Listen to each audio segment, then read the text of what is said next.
Hey everyone, welcome back to the channel. Today we're diving into a topic that's a bit grim but with a funny twist. We're talking about the 5 fastest dying states in the United States for 2025. You know, those places where people are packing their bags faster than a Kardashian on a shopping spree.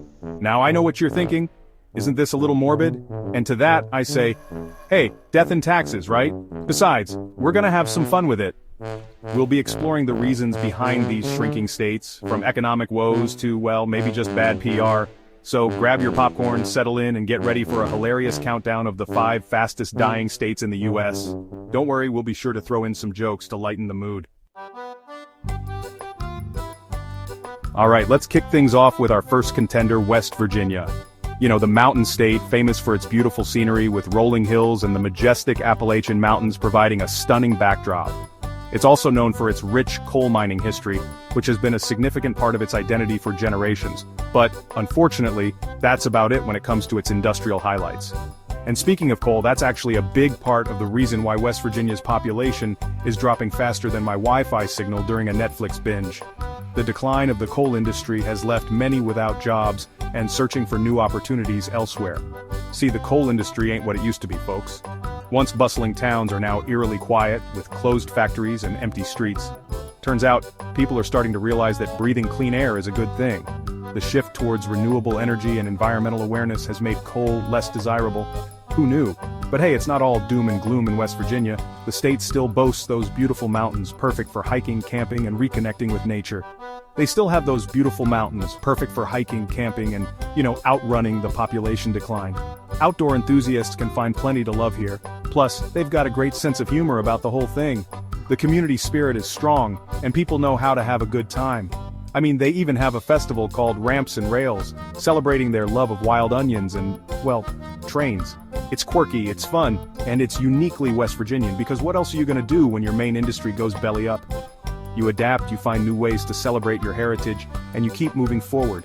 I hear they're trying to attract tourists with a new slogan, West Virginia, we're not Ohio. It's a cheeky way to stand out and draw some attention. Which, let's be honest, is a pretty low bar to clear. But hey, any publicity is good publicity, right? But hey, you gotta give them points for effort, right? The state is making strides to reinvent itself and attract new visitors. Maybe they could try offering free Wi-Fi to newcomers. In today's digital age, connectivity is key. I'm just saying, it worked for me. A strong internet connection can be a big draw for remote workers and tech-savvy individuals. Of course, then they'd have to worry about everyone leaving once they realize how slow it is. But hey, it's a start. But seriously folks, West Virginia is a beautiful state with a lot to offer. From its scenic landscapes to its rich cultural heritage, there's something for everyone. So if you're looking for a change of pace, maybe a place where you can escape the hustle and bustle of city life and enjoy some peace and quiet, and you don't mind the occasional power outage, then West Virginia might just be the place for you. It's a state where you can truly disconnect and unwind. Just make sure you bring a good book, a flashlight, and a strong sense of humor. You're gonna need it. Embrace the adventure and enjoy the journey. Next up, we're heading down south to the Magnolia State, Mississippi. Land of blues music, delicious soul food, and a culture that's as rich as its history. But, well, let's just say the economy's about as lively as a cemetery at midnight. The streets can be eerily quiet, and the abandoned buildings tell a story of better days gone by. Now, I'm not saying that Mississippi doesn't have its charms. The scenic views and the rolling countryside are absolutely breathtaking. And let's not forget the people. They've got some of the friendliest folks you'll ever meet, always ready with a smile and a wave. And don't even get me started on the food. The soul food here is to die for, with flavors that will make your taste buds dance. Seriously, if you haven't had Mississippi mud pie, you haven't lived. It's a chocolate lover's dream come true. But unfortunately, Mississippi's also got some challenges. The rundown neighborhoods in economically depressed areas are hard to ignore. We're talking high poverty rates, low educational attainment, and a lack of opportunities for the younger generation. And an economy that's still trying to recover from the Civil War.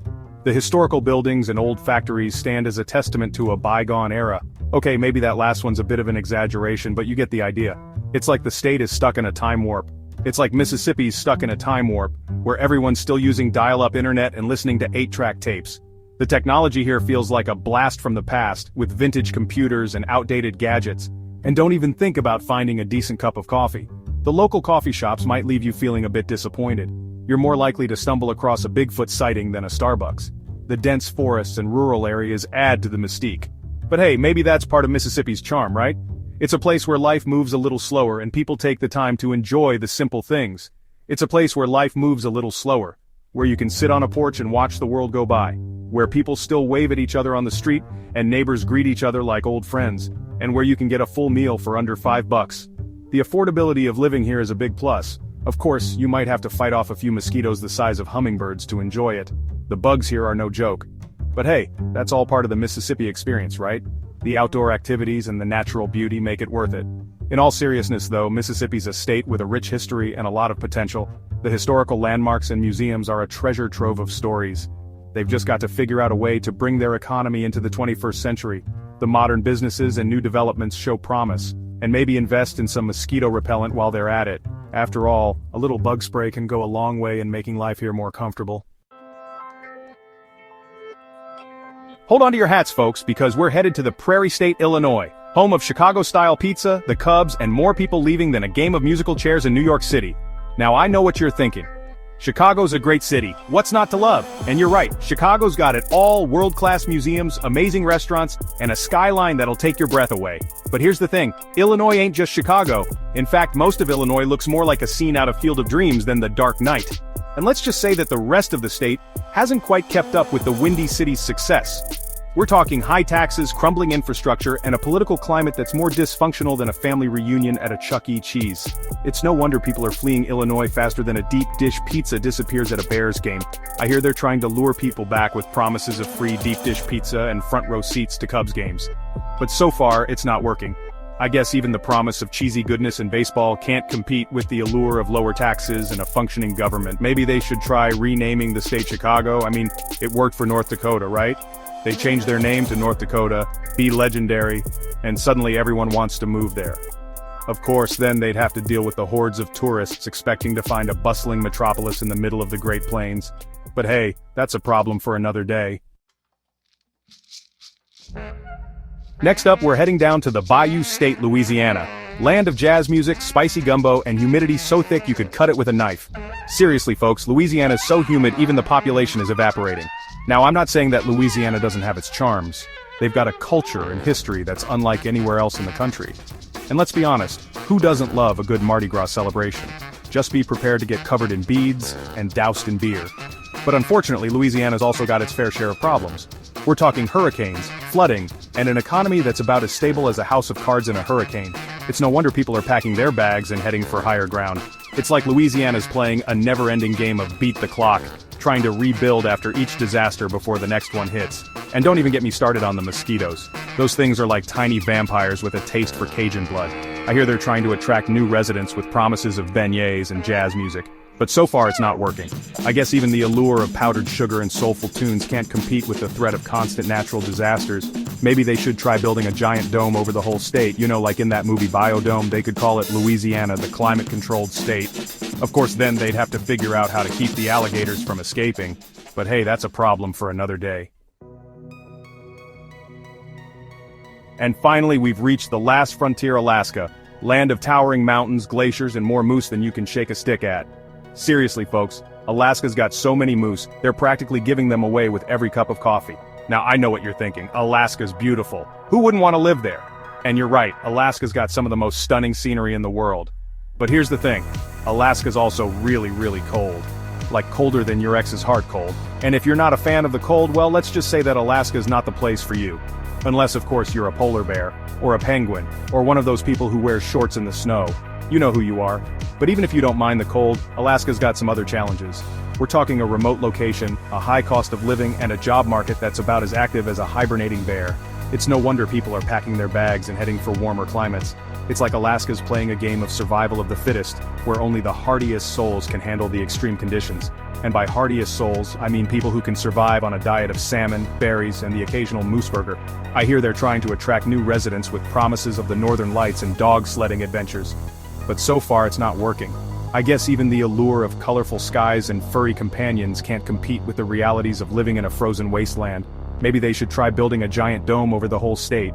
You know, like in that movie The Truman Show, they could call it Alaska, the reality show. Of course, then they'd have to figure out how to keep the polar bears from breaking in.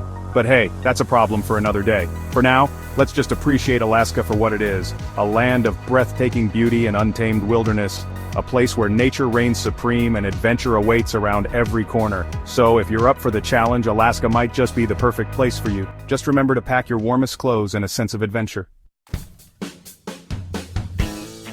Well, there you have it, folks. The 5 fastest dying states in the US for 2025. We've had some laughs, we've shed some tears, of laughter mostly, and we've learned that even in the face of adversity, there's always room for a good joke. But seriously, folks, while we've had some fun with these states today, it's important to remember that behind the statistics are real people facing real challenges. So, let's all try to be a little more understanding and compassionate even when we're cracking jokes, and who knows, maybe one day these states will make a comeback. Stranger things have happened, right? Until then, let's all just try to enjoy the ride. And by ride, I mean the slow, agonizing decline of American civilization. Just kidding. Or am I? Thanks for watching, folks. If you enjoyed this video, don't forget to like, subscribe, and hit that notification bell. Let us know in the comments which state you think will make a comeback. See you next time.